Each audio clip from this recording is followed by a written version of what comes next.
Hi everyone, welcome back to another episode of Unboxing Entrepreneurship. Today I'm going to talk to Swati Singhania. She's a CA and the founder of S Singhania. I'm going to talk to her about, of course, her entrepreneurship journey because she's been an entrepreneur for a long time, but also about what entrepreneurs can do to manage their finances. And she, being a CA, has a lot of experience in that area. So she's going to tell us about what entrepreneurs should plan for before taking the plunge and how to manage your finances if you're faced with a difficult situation or even on your day-to-day basis. So I'm looking forward to this conversation. Let's get right into it.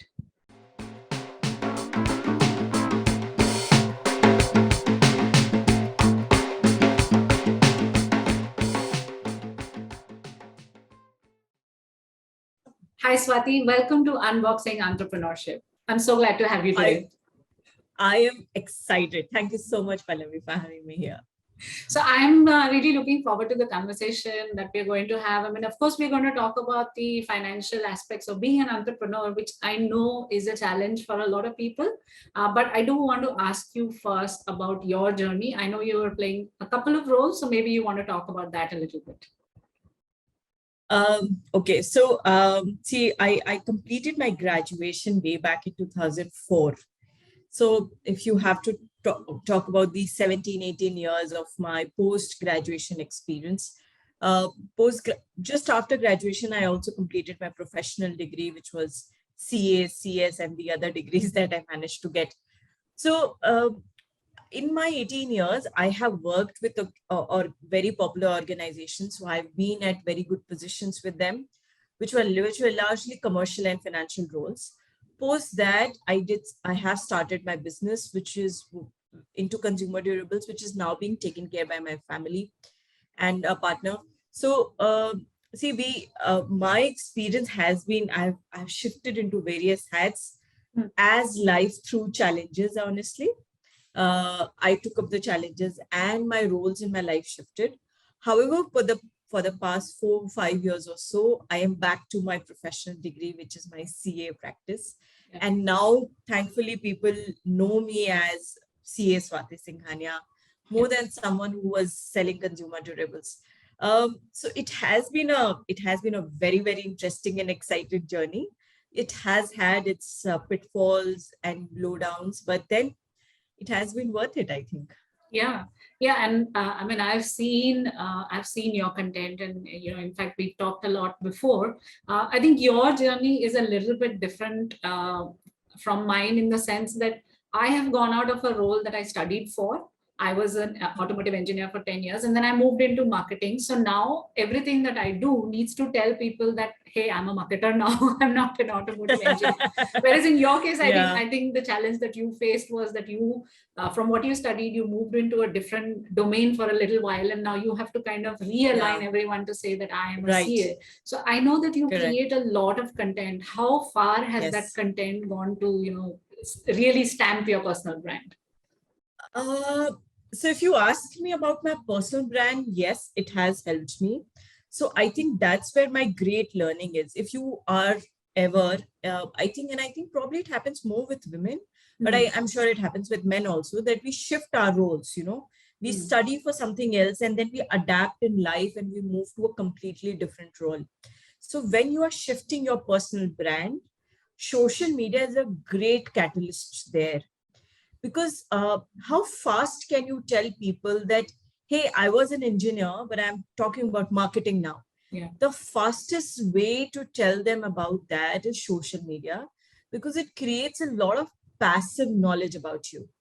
Without them consuming your data, they're consuming your data, right? Someone has shared it, blah, blah, blah.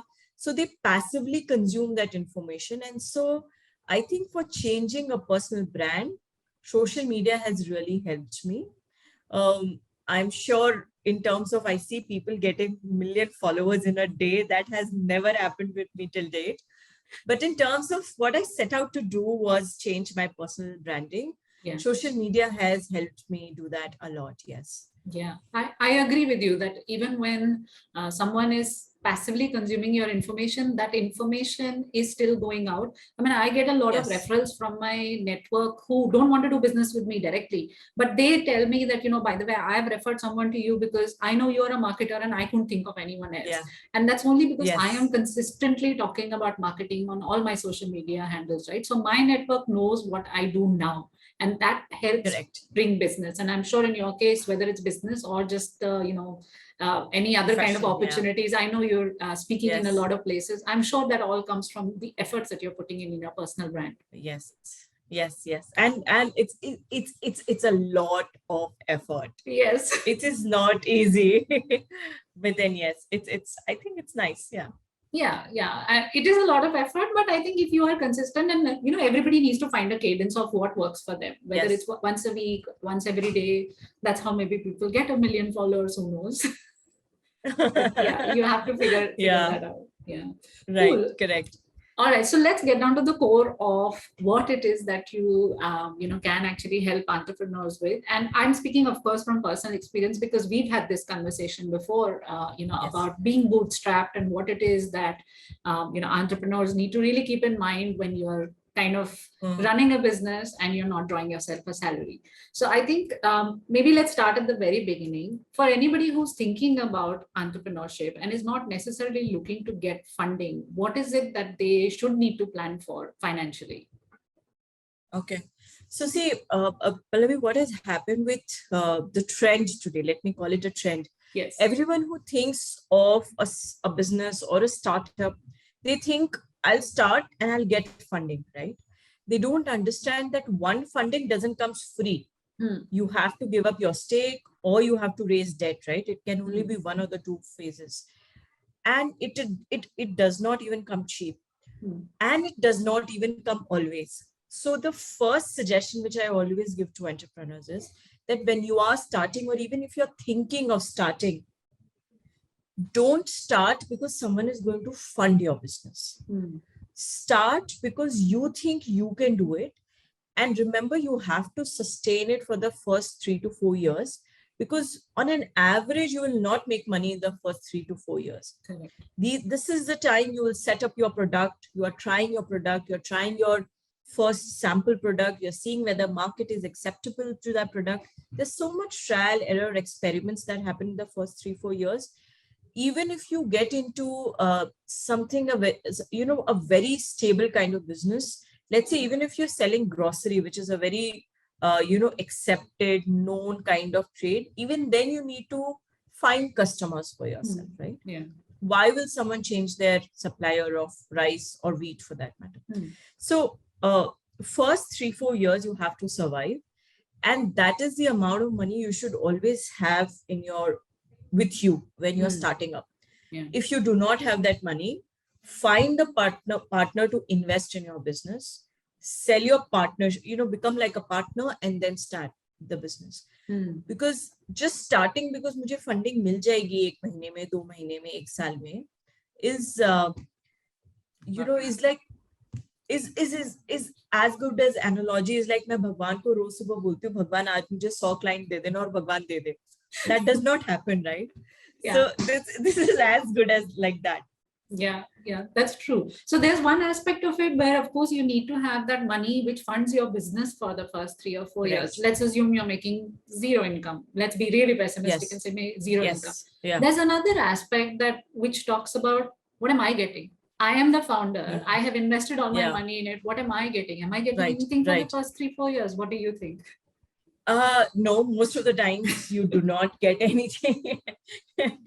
In fact, I see this as a very common mistake, especially for the first few years. When your business is not making anything, the founders also do not withdraw any money. Because business में कुछ पैसा ही नहीं है तो हम निकालें क्या, right? So there are two ways to look at it. One is that you don't withdraw salary for the first 3, 4 years, and then you start withdrawing a very handsome chunk. But then how do you survive for the first 3 or 4 years? Yeah. You have to either depend on someone else's income in your family. It could be anyone in your family. Or if that is not the case, which I don't think so should be the case, then what should you do? You should at least withdraw that much which helps you survive as a bare minimum. So I'm not saying live in a villa. I'm saying, but if you have to live in a 1 BHK basic apartment, you got to have that much amount of withdrawal from your business. Because if you are not doing that, you will not feed yourself properly, you will not live properly, and your mental health will go for a toss. And so that means you won't be able to do what you set out for. So not a luxury withdrawing, but a very basic salary. All founders should start withdrawing from the first day itself.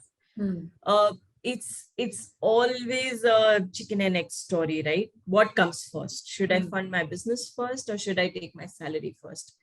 But that's where your skills come into place, I think. Yeah.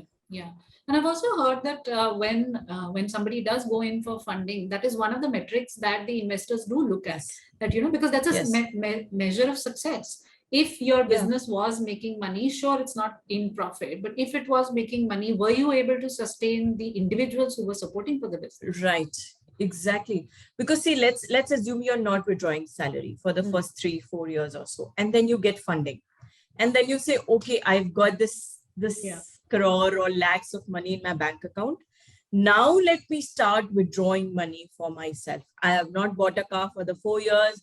I have not bought a new piece of cloth for the past 4 years. It's almost like you've been hungry for the past 3-4 years. And then if you get a feast, what will you do? So then when they start withdrawing salary, the investors were also not prepared for that high burn rate. So they were seeing, ठीक है, इसकी company 2 lakh रुपए महीने के खर्चे पे चलती थी.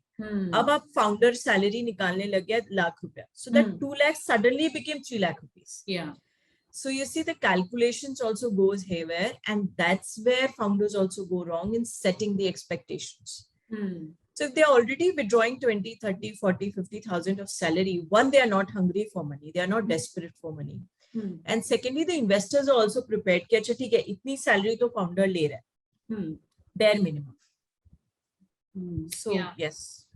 Yeah, I mean, salary, whether a founder is taking a salary or not is a very, I think it's a very hotly debated topic. And as I said, we talked about this before, but yes, I have seen that successful companies do have a chunk of a salary. And yes, when there is a difficult situation, like if we are going through a kind of a slight economic downturn right now, then yes, the founder do take a cut, but they're not, I mean, the founder is not running a charity, right? So at the end of the day, they do need to be paid for their expertise, and that kind of keeps them motivated, because then you can track your salary as a metric of how well your business is growing. Has your salary finally reached the industry level that you were worth or not, right? So that's correct. That's an important aspect. Something like that. Yes. Yeah, cool. All right. So I did want to talk to you about, okay, we've kind of talked about what it is that the company needs to think of, or the entrepreneur needs to think of. We are going through a difficult situation now. This last year, I mean, I know there's a recession in the US, and even in India, I think we are feeling the effects. And what really resonated with me was, I think you did a video where you were talking about what you can do as a company to kind of still keep your expenses low. And I think the basis of that is important, because the natural instinct is to say, let me cut everything. I'm not going to pay anyone. I'm not going to hire anyone. I'm going to do everything myself. And I believe, as a marketer, I definitely believe it. And I know that as a finance advisor, you also believe that there are some things that are worth paying for. And then there are some things that, yes, you can compromise for a little while. So the basis of making a decision of what to cut and what not to cut should not just be on the number alone. It has to be based on some other things. And I think that's what your video covered. So maybe if you can just talk a little bit about that. Totally. So it would also, Pallavi, vary depending on what industry you are in, and what stage of business you are in, and what is your channel of communication to your audience or your customers, for that matter, right? But just say in our normal life, in our human life, we do prioritize things. So if I'm given money, what is the first thing I'm going to spend on? Food, right? Water, clothes, and then my house.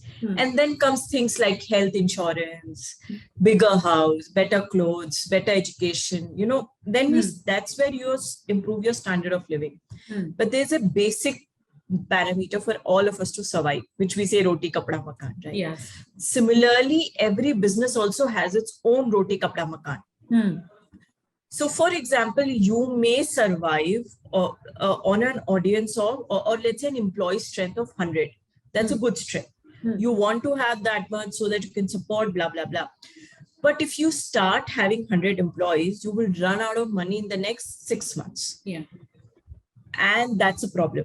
Yeah. So instead of that, shouldn't you have employees maybe 60, 70, and let that fund last you for another maybe a year's time or so, right? So they are always, and that could mean that your growth may slow down for a little bit. But that means that you're going to survive longer. It's about rationing. When you know that your resources are less, you should ration it out. So, and this, secondly, what I mostly see a lot of founders making a mistake is, as soon as they get funding, the first thing they'll go and buy or rent out a very lavish office. Yeah. Because see, we are very aspirational generation. Yeah. We want to do so many things, right?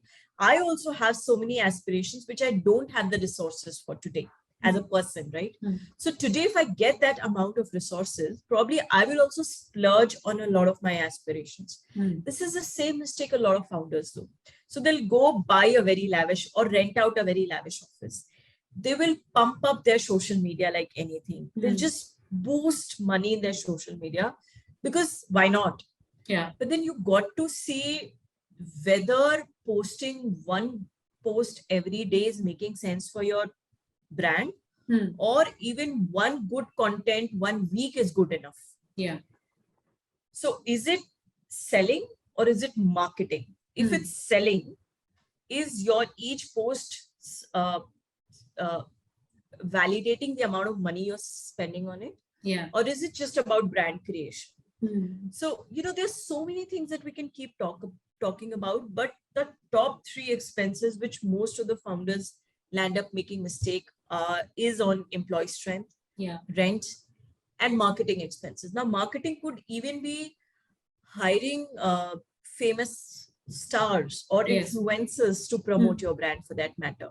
But these are the top 3 mistakes that most of the founders land up doing when it comes to spending money which could have been rationed out. Yeah. And that is, the outcome of that is what you see, that a lot of job cuts are happening because that was the first thing they splurged on. Yes. So instead of hiring 100 employees, they went and hired 300. Yes. Now, when they're just realizing, oh, I don't have resources for it, then the job cuts have started happening. So the mistake lies there in the first initial discussion or decision, for that matter, for them. Yeah. I think what I'm taking away from this is that no matter what stage of budgeting you are at, whether you are funded, not funded, whether your company is doing very well or not, you always have to be frugal about your business. You always have to look at the balance sheet, always have to think that, is this worth spending money on, whether I have a 1 million or whether I have only 1,000 rupees, right? You always have to look at that. Right. Yes. Being frugal, I think you have to be, all founders have to be frugal. Probably there's a reason that both the alphabets are same, but then you got to be frugal, because otherwise your businesses can never survive if you're not frugal about the money that you have, because you never know when it is going to just finish up. So, yes. Exactly. And I think like from just on the employee bit of it, I think one of the mistakes that people do tend to make is that they don't invest enough in an automation, which could be a potential employee replacement. So if you were frugal from the get-go, you would know that there are some things that maybe 2 people can do together, but you could also achieve it through a tool. And that way, when you tomorrow, if you have to cut costs, it's less emotional to cut cost from a tool. And it's more emotional to fire 2 people. So maybe that kind of comes into the play. Let's just say stopping a subscription is far more easy than paying a salary. So exactly. Right. Cool. So I mean, I was expecting the discussion to be primarily about finance, because that's what your expertise is. But I think what you have brought in, like your experience also as an entrepreneur, and also because you have been in this space for a long time, you have gained from other people's, what they have failed at, what they have done as well. So I think this was more all-rounded than what I had planned for. And I thank you so much for giving me your time. My pleasure. It's always a pleasure. All right. All right. Thank you so much, Swati. And I look forward to speaking with you again. Same here. And all the best for your channel, guys. You have to listen to her more. She's awesome. And now, if you didn't know that she was on YouTube, now you know. Thank you so much. All right. Thank you, Swati. Okay. Bye-bye.